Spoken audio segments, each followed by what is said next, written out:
Welcome to Homie Emmy homemade cakes. Hello friends, இன்றைக்கி நம்ம chocolate cake எப்படி பண்ணலாம் பார்க்கலாமா? பிகினர்ஸ்க்கு ரொம்பவே யூஸ்ஃபுல்லாக இருக்கும். வீடியோ ஸ்கிப் பண்ணாமல் பாருங்கள். முதல்ல நம்ம பட்டர் பேப்பர் க்ரீஸ் பண்ணிக்கலாம். எப்போவுமே நம்ம எல்லாமே முதல்ல கேக் பண்ணுறதுக்கு முன்னாடி எல்லாமே ப்ரிப்பேர் பண்ணி வைக்கிறது ரொம்பவே நல்லது.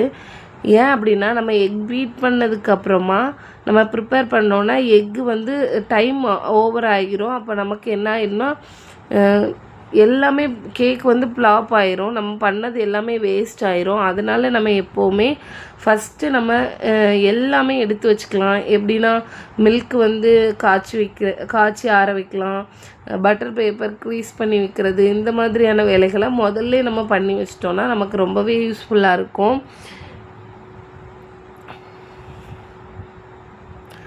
அப்புறமா நம்ம 250 ml கப்பில் 1/4 கப்பு டார்க் கொக்கோ பவுடர் எடுத்துக்கலாம்.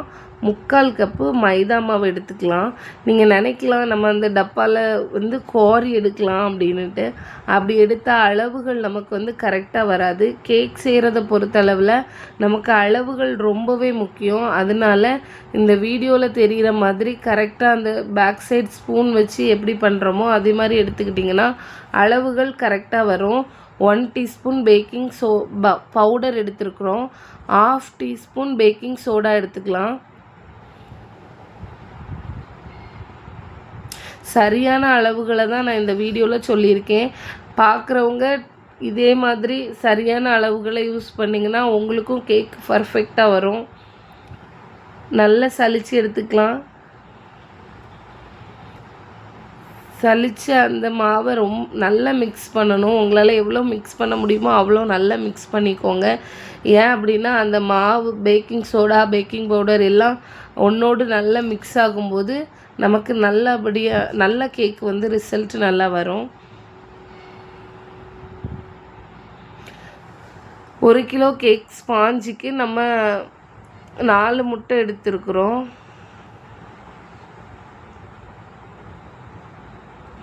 முட்டை ரூம் டெம்பரேச்சரில் இருக்கிற முட்டை தான் எடுக்கணும். ஃப்ரிட்ஜில் இருக்கிற முட்டை எடுக்கக்கூடாது. அப்படி நீங்கள் ஃப்ரிட்ஜில் இருக்கிற முட்டை யூஸ் பண்ணுறீங்கன்னா ஒரு 4 hours முன்னாடி எடுத்து வெளியே வச்சுட்டு அப்புறமா யூஸ் பண்ணுங்கள். கண்டிப்பாக ரூம் டெம்பரேச்சரில் தான் இருக்கணும் முட்டை. ஒரு 1/2 டீஸ்பூன் வெண்ணிலா எசன்ஸ் எடுத்துக்கிறோம். இது சாக்லேட் கேக் தான். ஆனால் அந்த முட்டை ஸ்மெல் ரொம்ப ராவாக அடிக்கும். அதை அவாய்ட் பண்ணுறதுக்கு தான் கொஞ்சமாக நம்ம வெண்ணிலா எசன்ஸ் சேர்த்துக்கிறோம். இன்னும் இதில் நம்ம சாக்லேட் எசன்ஸ் சேர்க்க போகிறோம். சாக்லேட் எசன்ஸ் ஒரு 10 சொட்டு தான் சேர்க்கணும். ஏன்னா அது ஒரு கசப்பு டேஸ்ட்டு கொடுத்துரும். அதனால் கவனமாக கொஞ்சமாக சேர்த்துக்கலாம். நம்ம ஏற்கனவே நம்ம கேக் மாவில் கொக்கோ பவுட்ரு சேர்த்துருக்குறோம். சுகர் ஒரு 3/4 கப்புக்கும் கொஞ்சமாக கம்மியாக எடுத்துக்கிறோம். அந்த சுகரை பாதியாக சேர்த்துக்கலாம்.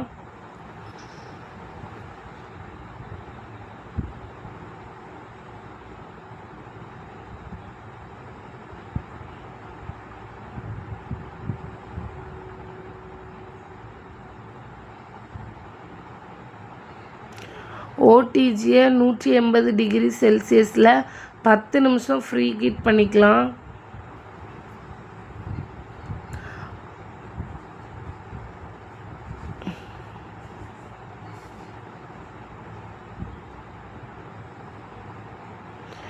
அந்த ஸ்ட்ரெச்சர் பார்த்தாலே உங்களுக்கு தெரியும் கேக் எவ்வளோ எவ்வளோ பீட் பண்ணியிருக்கோன்னு. நம்ம ஒரு 1/4 கப் ஆயில் சேர்த்துக்கலாம். பீட்டரை ஃபஸ்ட்டு ஸ்பீடில் வச்சு கொஞ்சம் கொஞ்சமாக ஆயில் சேர்த்துக்கலாம்.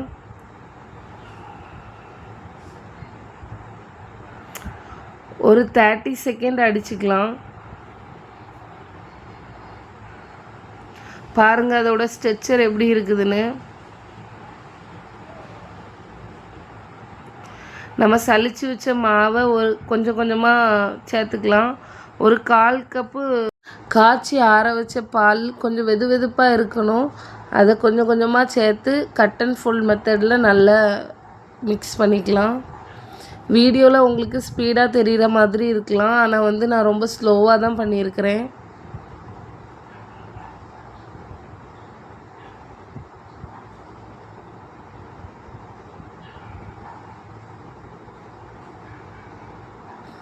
கொஞ்சம் ஸ்லோவாக பண்ணிக்கோங்க. அது உங்கள் கைக்கு நீங்கள் பண்ணும்போதே தெரியும். ரொம்ப தண்ணியாகவும் இருக்காது, ரொம்ப கட்டியாகவும் இருக்காது. அந்த மாதிரி ஒரு அந்த ரிப்பன் பருவத்தில் நமக்கு வந்து கண்டிப்பாக அந்த மாவு இருக்கணும். நல்லா மிக்ஸ் பண்ணிவிட்டு டின்னில் ஊற்றிடலாம். டின்னில் ஊற்றிட்டு நம்ம வந்து நல்ல அந்த ஏர் பபுள்ஸ்லாம் எடுத்து விடும்போது நல்லா அந்த ஸ்டிக்கு வச்சு நம்ம நல்லா மிக்ஸ் பண்ணணும். ஏன் அப்படின்னா மிக்ஸ் பண்ணுறது கம்மியாக இருந்தாலும் நமக்கு வந்து நடுவில் மட்டும் பொவ்வி வரும். அப்படி இல்லாமல் ஒரு 2 செகண்ட் 2-3 செகண்ட் அதை நல்லா மிக்ஸ் பண்ணணும். நான் ஓடிஜியில் வச்சே கிளிப்பை நான் எடுக்கலை, மறந்துட்டேன், சாரி. இப்போ நான் உங்களுக்கு எவ்வளோ ஸ்பாஞ்சியாக கேக் வந்திருக்குன்னு காட்ட போகிறேன்.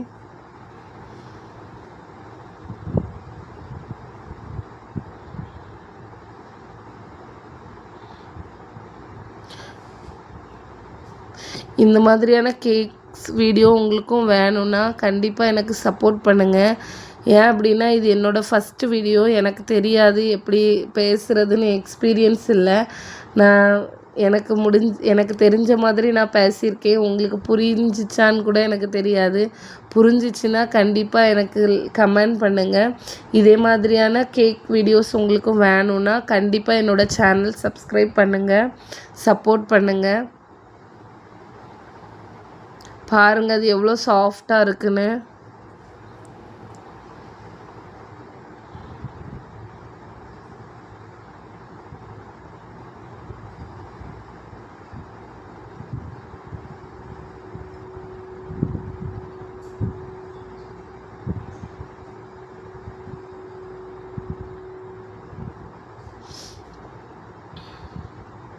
நம்ம இதை ஐசிங் பண்ணுறதுக்காக நான் கட் பண்ணுறேன். இதே மாதிரி உங்களுக்கு ஐசிங் வீடியோ வேணாலும் எனக்கு கமெண்ட் பண்ணுங்கள். இந்த மாதிரி வீடியோஸ் உங்களுக்கு வேணும்னா கமெண்டில் கேக் அப்படின்னு கமெண்ட் பண்ணுங்கள்.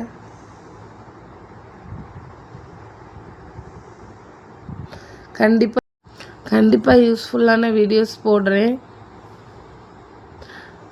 பாருங்கள் அந்த கேக் கட் பண்ணும்போது அதோட ஸ்ட்ரக்சர் எப்படி இருக்குன்னு பாருங்கள். ரொம்பவே சாஃப்டாக இருக்குது. கொஞ்சம் விட்டால் அந்த கேக் வந்து பிஞ்சிரும், அந்த அளவுக்கு ரொம்ப சாஃப்டாக இருந்துச்சு. நீங்களும் உங்கள் வீட்டில் ட்ரை பண்ணிவிட்டு மறக்காமல் உங்களோட கமெண்ட்டை எனக்கு கொடுங்க. பேக்கிங் கற்றுக்கணுன்னு இன்ட்ரெஸ்ட் இருக்கவங்க கண்டிப்பாக இந்த வீடியோஸ்லாம் பார்த்தா உங்களுக்கு கண்டிப்பாக நீங்கள் பேக்கிங் கற்றுக்கிறதுக்கு இது ஒரு யூஸ்ஃபுல்லாக இருக்கும்.